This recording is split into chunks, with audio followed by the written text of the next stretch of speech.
But here's Zee MD Punit Goenka, who tried to allay fears about the debt overhang on Zee Entertainment. In an exclusive chat with Nikunj, she also informed that the company's aim to repay outstanding debt within 3 months.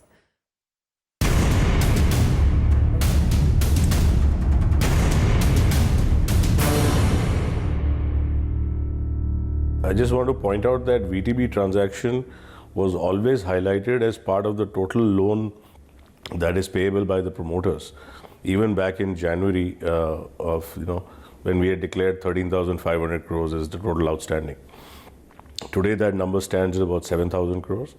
VTB was part of the 13,500 and is part of the 7,000. The VTB loan stands at 2,000 crores approximately, and 5,000 crores is in domestic market. We are working with VTB that we will be paying them certain amount of money through the next tranche of sale, after which they are going to actively consider restructuring the debt for an even longer period than the 1 year that I still have. Having said that, I have also been asked about breach in covenants, etc. Let me clarify, VTB is still above 1x cover, and after this payment that we make to them, they will only further improve their cover. Therefore, I don't see any reason why they should invoke. And as you know, VTB has had a relationship with us now for a long period of time, and they will work with us to see how we can restructure this whole transaction. As you know, they've worked with promoters in the past as well in such situations where creating value for themselves as well as for the promoters. So, whereas VTB may not be an unknown entity for Indian promoters, what has been the experience of other promoters who've dealt with VTB? I mean, are they one of those lenders whom you can believe? Are they the lenders for long haul? And is VTB a lender which has managed to protect their interest in tough times? VTB has managed to protect their interest in tough times, and at most times even without hurting the promoters. And whoever I have interacted with that have dealt with VTB in the past, their experience has been quite reasonable. So they're not a loan shark. They are a lender whom you would trust. Absolutely, and we've been dealing with them for now almost 6 years, so it's not something that the relationship is new. While this facility is from September 2017, but we've had several facilities with them even prior to that. What everybody wants to know, Mr. Goenka, is that how will you come out of this hole? So let's divide this up. Let's park the VTB 2,000 crore aside, because if that gets restructured, that's taken care of. What we are talking about is the 5,000 crore domestic debt that's left behind. We intend to solve this through two assets which are yet to be sold. So we sold the 205 megawatts of solar power, where we are going to realize 1,300 crores of EV value. We are in talks of selling the balance 480 megawatts as well. We don't have a binding deal yet on that, but I'm quite hopeful that we'll have it soon. We have a binding deal on some of our road assets already. Between these two, we should get some significant equity value, and that will also go towards repayment of this 5,000 crores. After that, whatever is residual is left, in my view, we will have to sell a maximum of 10% more of Zee to take care of the entire debt. And that I'm even talking about at prices which are much lower than the 400 rupees that we had transacted on last time. But of course, I will still try and maximize the price as much as I can. So I have set a 90-day deadline for myself internally to close these transactions, while we have 180 days extension with the lenders, but we do not want to wait till the last date. We want to close it as soon as possible. Okay, so let's divide your debt reduction plan in 3 brackets. Bracket number 1, where you are certain that a deal will happen, you're in the final lap. Lap number 2, where you've got binding agreements, but binding agreements can also be changed. And third, where it's only conversation. So let's divide this into 3 parts. So if you look at from the binding deals part of it, it's almost 1/3 of the problem should be solved from that. The solar assets is still just conversation. I don't have a binding deal. And the other binding thing, or the confidence that I have, is that the inherent interest in the Zee sale is so high now, especially since the prices have come off, that I'm pretty certain that we can get this done in the next 90 days. I'm also confident of the fact that Oppenheimer, Invesco Oppenheimer, who has done the first transaction with us, is still standing with us and still backing us despite the share price having come off so much. And they have stated so publicly. I do expect that they will continue to support us because at the end of the day, nothing has gone wrong in the company. The company is still a robust asset. It's still one of the leading media houses, and it's one of the most well-run media houses in the country. And therefore, the value is still intact.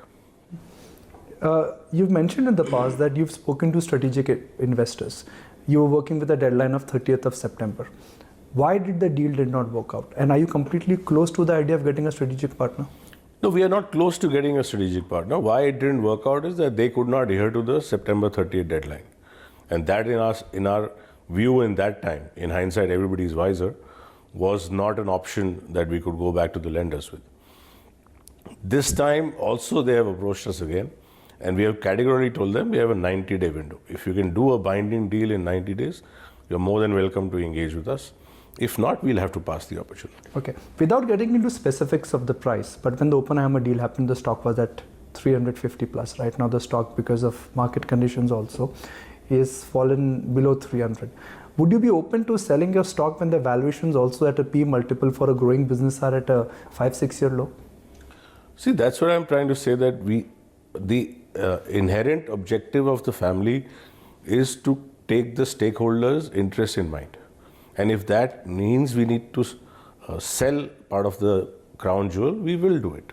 And we demonstrated that when we did the first tranche at 11%. People have even said at 400 also you did it quite cheap because, as you know, it's a growing business. Correct. So from that perspective, I think keeping in mind our primary objective of solving the issue, we are willing to work on any and all solutions. The promoter always needs to have a skin in his game. The Zee family ownership in your ground jewel, which is Zee Enterprise, was about 40%. Given what's happened to various transactions, where the promoter holding and where the pledges are, and I work with the assumption that you will be able to sell 9 to 10% of your stake to a financial partner, you would be left with less than 20%. Would you be interested in running Zee at that kind of a level? So I think first and foremost, Nikunj, the passion for business is different from what the stake I own in the company.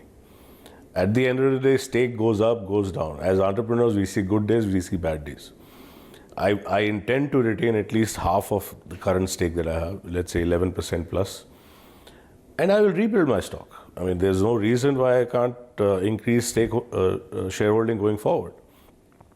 But at the end of the day, I think all the investors that have backed us today have backed the company and they've backed the management. And therefore, my intent will be to remain with the company. What happens if you're not able to sell the second bracket and the third bracket, which is the real problem points, which is the infra assets? What if you're not able to monetize them in the next 6 months? You will only be able to, let's say, sell the promoter holding then, and that may not be sufficient. So what is the plan B then? No, I think you're also keep in mind that it's not just Zee as an asset that we have. We have other several listed assets of the company, whether it is Dish TV, Zee Learn, etc. So it is a diverse portfolio of companies that we have. So I'm sure we'll find an amicable solution. I think within the 90 days itself, we will be able to monetize some of the infrastructure assets, maybe not all. And therefore, the need for selling another 10% is all that I see. Are you getting sleepless nights with what's going on? I very rarely get sleepless nights. I have a loving family at home. When I go home, I generally forget about the woes at work, except for the phone calls that keep me up. Other than that, I sleep quite well and comfortably. It's the confidence that I have in resolving this problem. Keep in mind, Nikunj, we started with a 13,500 crore problem. We have paid almost half of the money. So that in itself is clearly our intent that we have demonstrated. And we will solve this going forward as well. I'm sure it happens because very few promoter groups in the past have demonstrated the willingness, and in your case, willingness and ability both. So I've always admired this about the SL group, and I'm gone on record to say that because what you're trying to do, a lot of Indian promoters perhaps should have done it. So kudos to that. But my immediate follow-up question really would be, When the problem came out in the open, when the SL group admitted that, look, there is a debt, we had bad capital allocation, and now we will fix it. The entire mutual fund industry supported you. Correct. But this time, not every mutual fund has supported you. Few have not. Correct. Why is that? No, I think it's each one has their own pressures, and the people who have exited have had their pressures. I can't blame them for what they have done. I think they've acted in the best interest of their shareholders. I can only say thank you to the ones that are supporting me, and our intent will be to make sure that they also come out of this completely above board, and their extension is, testimony of the fact that they trust, they believe, they have the faith in us that we'll be able to sail through this.